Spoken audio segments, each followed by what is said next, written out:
안녕하십니까. 여러분을 성경의 제2세계로 안내할 성기면 박사입니다. 반갑습니다.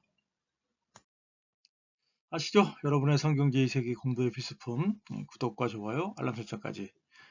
그리고 여러분 자발적인 수강 회비 계좌 안내해드립니다. 오늘은 맥주 검사들이란 무엇인가를 살펴보겠습니다. 지켜야 하나 아니면 지키지 말아야 하는가의 주제로 살펴보도록 하겠습니다.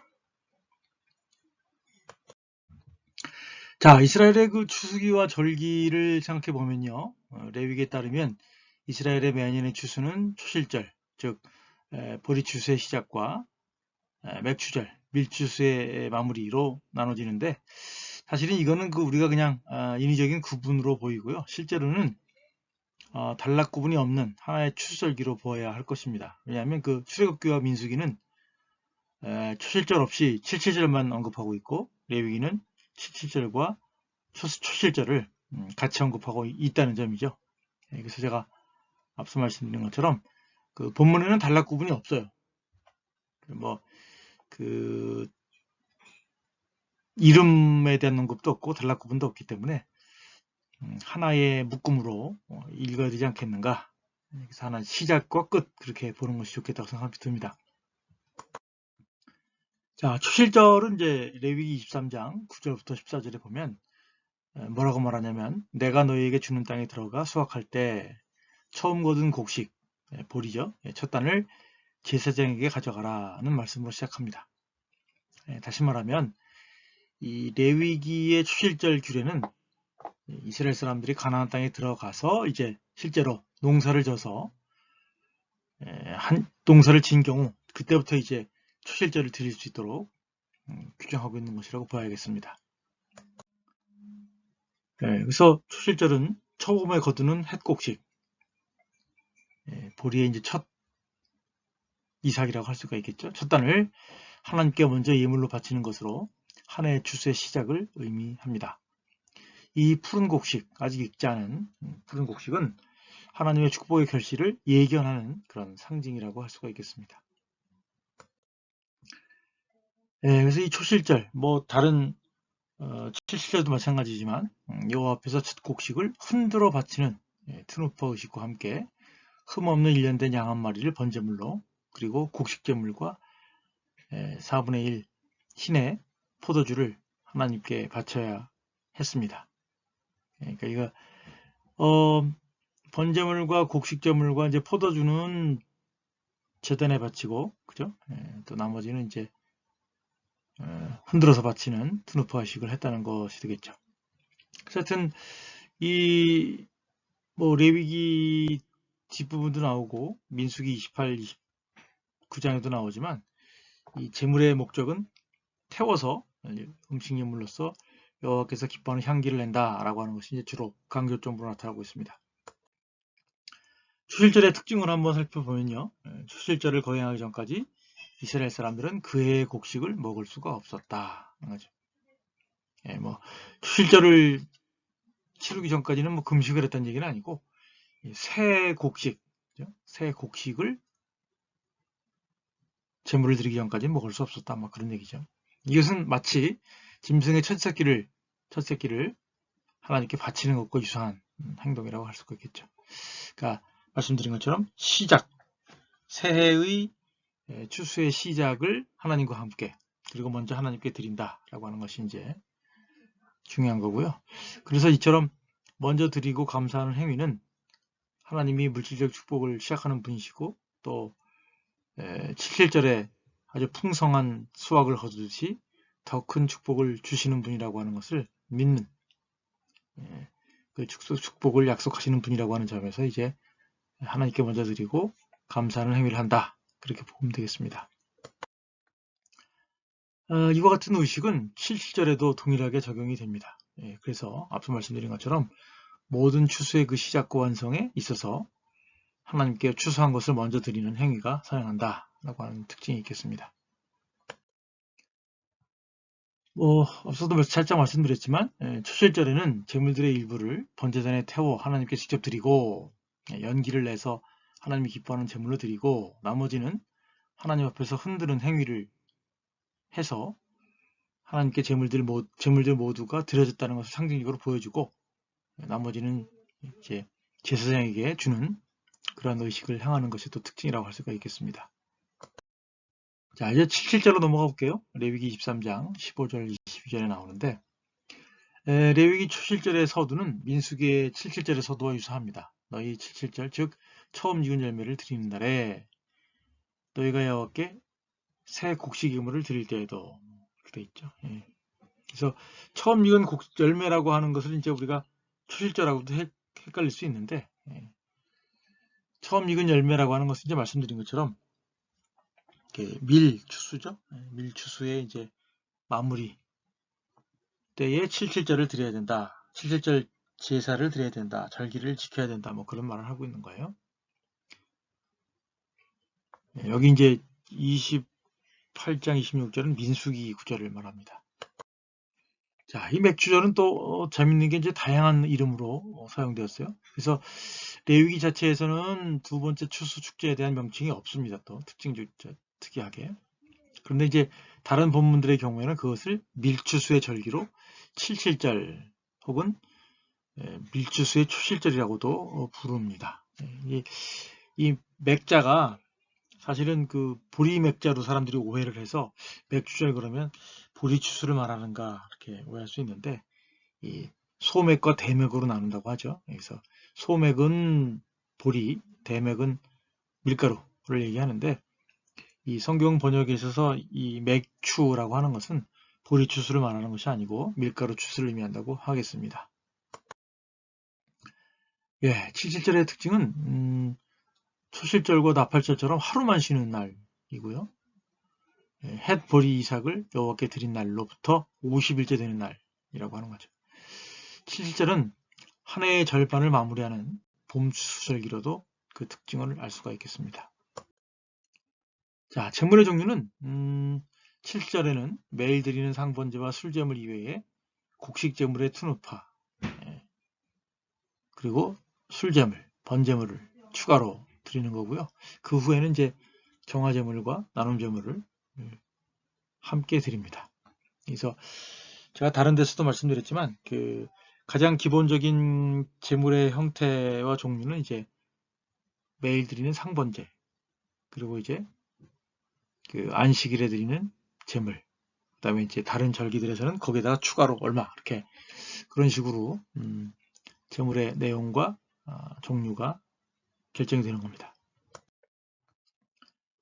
77절 제물의 특징은 곡식단, 번제물, 곡식제물, 전제물을 바쳤던 초실절의 제물과는 그 순서와 내용이 다르다고 하는 거죠. 앞서 말씀드렸습니다. 그런 면에서 이 이스라엘의 그 봄 추수절기의 특징은 앞서 말씀드린 것처럼 초실절과 칠실절로 나뉘는데, 또 세부적으로 보면 그 드리는 예물과 그 순서가 좀 차이가 있다라고 하는 또 특징이 있습니다. 공통점에도 불구하고. 자, 그래서 70절의 독특성을 세 가지로 나눠볼 수가 있겠는데요. 하나는 하나님께 먼저 제물들을 번제단에 태워드리고, 두 번째는 첫 곡식의 트루퍼 의식을 수행하는 초실절에 덧붙여서 가난한 이웃과 나그네를 위한 추수의 배려라고 하는 특징이 추가되어 있다라고 하는 거죠. 그런 면에서 세 번째 항목이 초실절과의 차이점을 드러냅니다. 그러니까 사실은 초실절이라고 하는 것은 어떤 그 아직 추수가 되기 전 어떤 의식적인 상징적인 감사의 의식이라고 한다면, 이제 77절은 실제적인 추수와 감사의 절기라고 하는 점에서 이 하나님께 드리는 것은 공통적인 특징이지만 77절의 경우에는 본격적인 추수이기 때문에 가난한 이웃들과 나그네들과 함께하는 그것이 추가가 되었다라고 하는 점이 차이점이라고 할 수가 있겠죠. 자, 그리고 이제 세 번째죠. 첫 번째는 초실절 다뤘고 두 번째는 칠실절 다뤘는데, 이 맥추절 논란이 있잖아요. 출애굽기 23장 16절과 34장 22절에 보면 맥추절.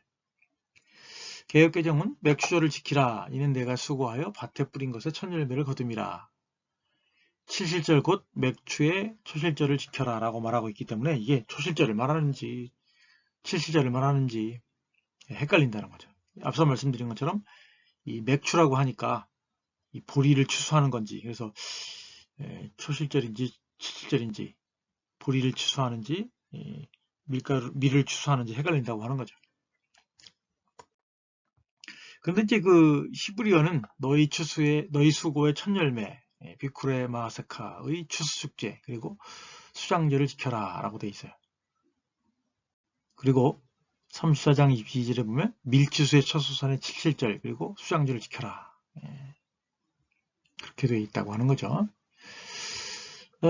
그런 면에서 우리가 이제 그 우리말 성경하고 히브리 성경의 차이점을 고려하면 이 맥추절이 보리의 추수를 말하는지 밀의 추수를 말하는지 명확해진다고 할 수가 있겠습니다.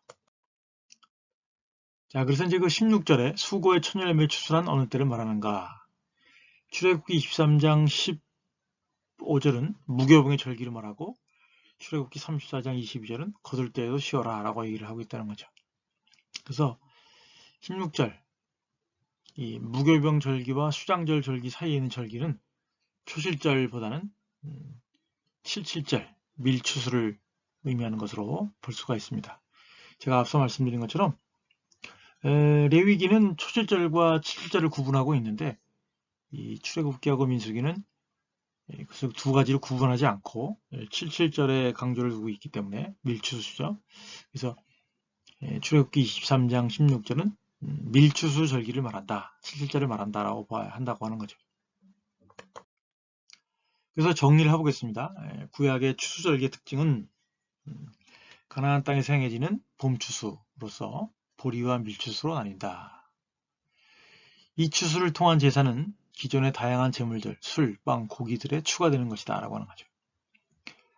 그래서 이것은 이스라엘의 농사 환경과 관습에 근거한 것이고 이러한 무교절, 칠칠절, 초막절은 매년의 공적인 회중예배 절기다 라고 하는 거죠.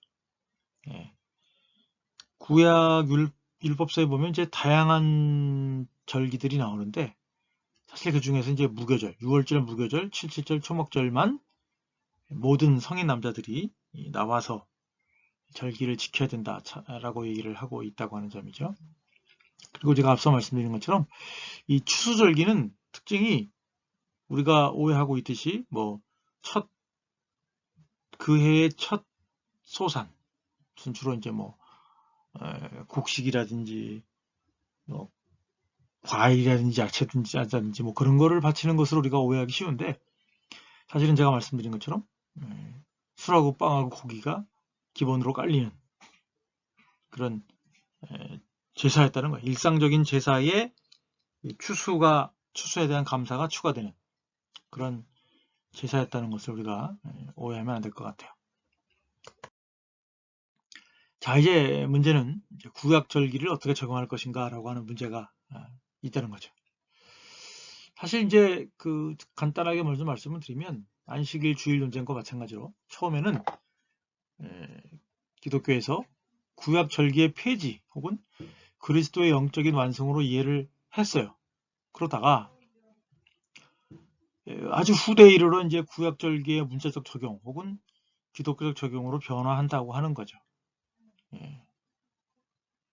그러니까 말씀드린 것처럼 영적인 의미가 뭐냐를 따지는 것이 사실은 상당히 오랫동안 신약도 마찬가지고 오랫동안 기독교의 이해였는데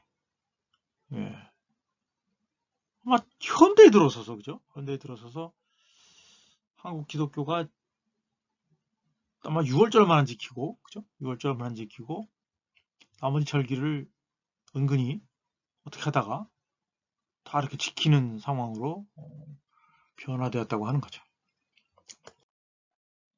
자, 그러면 이제 신약 초대교회의 어떤 구약 절기를 어떻게 이해했는가를 생각해 보면 좋겠어요. 다시 말하면 이제 그리스도 안에서 폐지 혹은 그리스도 안에서 완성, 영적인 완성을 얘기할 때 그래서 6월절은 그리스도의 죽음과 만찬을 의미한다. 무교병은 신자들의 죄에 대한 승리를 의미한다. 초실절은 그리스도의 부활을 의미하고 그것의 이제 마무리가 신자의 최종 부활이다. 77절은 모순절의 성령 강림이다. 염키프림은 그리스도의 구속 사건이다. 초막절은 예수의 재림 사건이다라는 식으로 주로 이제 우리가 지금까지 배워온 거는 이제 어떤 영적인 그리스도 중심적인 해석을 살펴봤는데요. 사실 따지고 보면 신약이나 복음서에 보면 이제 이런 절기들이 실제로 지켜졌던 것에 대한 이제 언급들이 나온다고 하는 거예요. 그래서 6월절 같은 경우에는 사실 예수님의 최후 만찬의 배경으로도 나타날 뿐만 아니라 심지어 요한복음에서는 여러 차례 심지어 예수님도 참여하신 것으로 나오고 있고요. 77절은 이제 사도행전에서 이제 성령 강림절로 사용되었고, 이거는 직접적으로 지켜졌다라기보다는 이제 77절의 어떤 상징적인 의미가 성령 강림절로 나타났다고 하는 거겠고, 장막절 같은 경우도 이제 예루살렘 입성, 호산나 종려나무 가지를 흔든다든지 그런 것에서 나타나는 어떤 암시나 요한복음에 나타나는 어떤 물, 그죠? 샘물 등등등에서는 오히려 요한복음에서는 6월절과 장막절이 되게 중요한 신학적인 의미로 사용되고 있고요. 예수님께서 그것을 지키셨고 그것의 의미를 이제 전하신 것으로 나오고 있습니다. 그런 면에서 사실은 신약 시대에 들어서서 완전히 중단되거나 폐지됐다고 말하기는 좀 어렵고, 그 상징적인 의미뿐만 아니라 실제로 그 복음서에서 예수님과 그 제자들도 지키지 않았나 그런 생각이 들고, 사실은 사도행전에 들어가면 이제 몇 군데서 이제 사도 바울도 이런 절기를 지킨 것으로 나오고 있긴 있는데, 문제는 우리가 주로 이제 그 절기의 폐지를 주장하는 입장에서 이제 바울 서신을 많이 인용을 하는데, 이 바울이 말한 몇 개의 구절들을 보면 과연 바울이 절기를 폐지했다고 말하느냐, 이거는 좀 논란의 여지가 있다는 거죠. 첫째, 이제 로마서 14장 5절 6절에 보면 어떤 사람은 이 날을 전날보다 낮게 여기고 어떤 사람은 모든 날을 같게 여기나니 각자 자기 마음으로 확정할지니라. 이 말은 사람들이 이제 어떤 날에 대한 혹은 안식일이든 혹은 절기든지 간에 어떤 사람은 중요하게 여기고 어떤 사람은 중요하게 여기지 않는다는 거죠. 그것에 대해서 이제 사람들이 각자 결정하기 나름이다라고 하는 얘기를 말해준 것 같아요. 그럼 이제 골로새서 2장 16절 19절 보면 그러므로 먹고 마시는 것과 절기와 초하루나 안식일을 이유로 누구든지 너희를 비판하지 못하게 하라. 이건 아마도 이제 기독교인들이 안 지킨다고 유대인들한테 비판을 받거나, 아니면 유대교인인데 기독교인에게 비판을 받거나, 혹은 유대의 절기를 중요하게 여겼던 이방인 신자들 사이에 문제가 있거나, 그래서 이거는 서로 비판할 일이 아니다, 서로 인정하고 수용해야 될 일이 아니냐라고 말하는 것처럼 되어있다는 거죠. 그런데 이제 갈라디아서 4장에 보면 이제는 너희가 하나님을 알 뿐만 아니라 더욱이 하나님이 아신 바 되었거늘 어찌하여 다시 약하고 천박한 초등학문으로 돌아가서 다시 그들에게 종노릇하여 하느냐. 너희가 날과 달과 절기와 해를 삼가 지키니 내가 너희를 위하여 수고한 것이 헛될까 두려워하노라. 그러니까 그 바울이 그 앞서 살핀 구절들에서는 지키는 것에 대한 자유함을 얘기를 해준 것 같은데, 갑자기 이제 나쁜 식으로 얘기를 한다고 하는 거죠. 그래서 어떤 사람들은 이거를 근거로 바울이 이제 절기를 비판했다, 무용함을 얘기했다라고 주장하는 사람도 있고, 또 그렇지 않은 주장도 있더라고요. 왜냐하면 제가 말씀드린 것처럼 전통적으로 제가 말씀드린 것처럼 조화론적으로 해석하는 사람도 있고 바울이 금지했다고, 혹은 골로새서 2장이나 로마서는 허용을 했는데 갈라디아서 4장은 금지했다라고 해서 바울의 두 가지 입장이 모순처럼 나타난다고 보는 사람도 있었는데, 어떤 학자들은 이제 두 가지 유사한 표현이 골로새서 2장과 갈라디아 4장 표현이 유사한 것처럼 보이지만 전혀 다른 것을 의미한다고 봅니다. 다시 말하면 바울은 골로새서 2장의 경우에 유대인들의 절기, 준수의 논란에 자유를 선포하지만 갈라디아 교인들의 경우에는 그들이 기독교 신앙을 갖기 전에 행했던 이교적인 제2달력이나 점술 관행으로부터의 관행으로 귀환하는 것을 비판하는 것으로 보아야 한다고 주장하는 사람도 있다는 거죠. 그래서 이러한 것들을 생각해 보면 뭐 예수님이나 무슨 복음서나 혹은 사도행전이나 바울에게 있어서 유대인들의 절기가 잊혀진 절기라거나 폐지된 절기라거나 영적으로 완성되었다라고 그렇게만 단정 지을 수는 없었던 것 같고요. 여전히 이제 지키냐 안 지키냐 가지고 논란거리가 있었던 것 같아요. 그러나 이제 전체적으로 변화가 또 생기죠.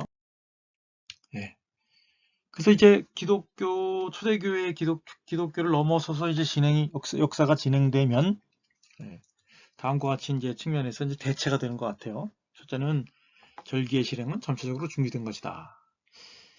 기독교는 기본적으로 매주 7일 중심의 공예배의 종교였기 때문에 절기 중심의 예배에 불필요성이 생겼다는 거죠.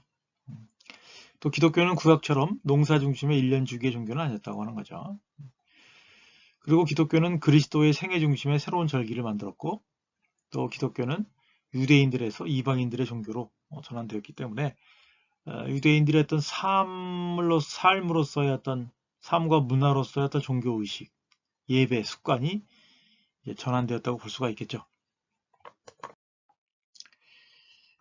자, 그런데 이제 이게 이제 까다로운 게 뭐냐면 주후 2에서 4세기에 넘어서면서 이제 기독교가 헬라화되고 로마화되고 또 로마 제국의 공인을 받고 또 바실리카라고 하는 그 전에는 어떤 공회당이죠. 그것을 이제 교회 건물로 사용하게 되고 또 어떻게 보면 의무적으로 강제적으로 이 로마 제국의 사람들이 이제 기독교인이 되어가는 그런 과정 속에서 어떤 예전 혹은 성찬이나 직제가 어떤 구약 체계를 취한 상태에서 이제 로마의 어떤 관료, 어떤 관직과 체계를 흡수하는 그런 경향이 되면서 또 상당히 이 기독교가 이제 로마적이기도 하고 구약적이기도 한 그런 형태로 이제 변화가 되었고요. 그래서 이제 그게 중세까지 왔는데 개신교는 이제 그것을 개혁하고 타파하는 형태를 취하였지만 이제 20세기, 21세기 한국 교회는 점점점 이제 율법주의를 넘어 구약 예전을 구약 절기를 차용하거나 모방하는 경향을 보이기 시작했다고 하는 거죠. 물론 이제 기독교 감사절기는 미국 청교도들의 미국 도착과 관련되어 있는 거고 그것을 이제 우리나라에서 수입했다고 볼 수가 있겠죠. 자, 그래서 한국 그 개신교들의 입장을 보면 두 가지 정도 입장들을 나눠볼 수가 있는 것 같아요. 그래서 가톨릭 교회처럼 개신교회가 혹은 교회 전통이 그것을 만들거나 수용했기 때문에 정당화하거나 혹은 구약 성경과의 연속성 혹은 모방을 주장하여 그것이 성경적임을 강조하는 현상들이 나타나고 있다고 하는 거죠. 그래서 이제 심지어 한국 기독교에 보면 기독교 전통의 축일 혹은 절기에 추가하여 구약적인 혹은 개신교화된 절기를 추가하는 경향이 보인다고 하는 거죠. 게다가 이제 이게 앞서 율법주의적으로 됐다는 게 이 절기를 준수하는 것의 옳고 그름을 논하기에 앞서서 그것이 이제 신자의 신실함을 판단하는 증거로까지 여겨지기 시작됐다고 하는 거죠. 그래서 뭐 실용주의자들은 이제 뭐 꽁 잡는 게 매다 그렇게 얘기도 하고 있고 어떤 사람들은 이제 이게 하나님의 뜻이다. 하나님의 말씀대로 살아야 되지 않겠냐, 뭐 그렇게까지 주장하는 사람도 있다는 거죠. 자, 그래서 이제 결국은 본질과 형식의 문제인 것 같아요. 예. 주님의 은혜에 감사하며 가난한 이웃과의 배려, 나눔의 의미로 사용된다면 기독교의 추수감사절의 준수는 가능하지 않냐, 뭐 그렇게 주장하는 사람도 있어요. 그러니까 문제는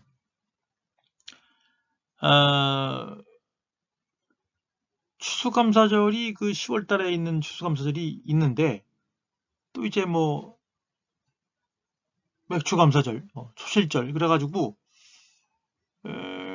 기독교, 한국 기독교 내에서 1년에 뭐 추수감사절, 감사절이 뭐 하나였다가 2개였다 3개까지 늘어난다는 거죠. 과연 현대산업사회에 1급, 주급, 월급을 받는 상황에서 하나님의 은혜에 대한 감사와 이웃을 돌보는 기회가 있다는 점에서 시기와 상관없이, 때와 상관없이 특정한 날짜를 선정하는다는 점에서 여름과 초겨울로 혹은 뭐 이런 날 저런 날로 그러한 어떤 감사하고 이웃을 돌보는 절기를 특정하게 한정시킬 필요가 있겠느냐라는 생각이 든다고 하는 거죠. 그런 면에서 의미는 살리고 형식은 자유롭게 하자는 것이 이제 저희 입장이긴 한데 이미 이제 그 상당히 많은 한국 교회들이 그렇게 가고 있기 때문에 이미 굳어진 전통을 고치는 것이 과연 쉬울까 그런 우려감이 생깁니다. 하여튼 그래서 이러한 그 전체적인 내용과 흐름과 역사를 살펴봤습니다. 그래서 저는 여러분들에게 의미는 살리고 형식은 자유롭게 하자. 구약의 절기를 모방하는 것이 뭐 반드시 성경적이거나 반드시 하나님의 뜻이라고 말하기는 어렵다라고 하는 것이 저의 입장입니다. 네, 감사합니다. 자, 오늘 공부는 여기까지 하겠습니다. 성경 제2세계 공부는 계속됩니다. 구독과 좋아요, 알람 설정까지 자발적인 수강, 회비, 계좌 여기 나오니까요. 마음이 동하시고 저를 위해서 저의 사역을 위해서 기도하시는 분들은 많이 좀 후원해 주시면 감사하겠습니다. 감사합니다.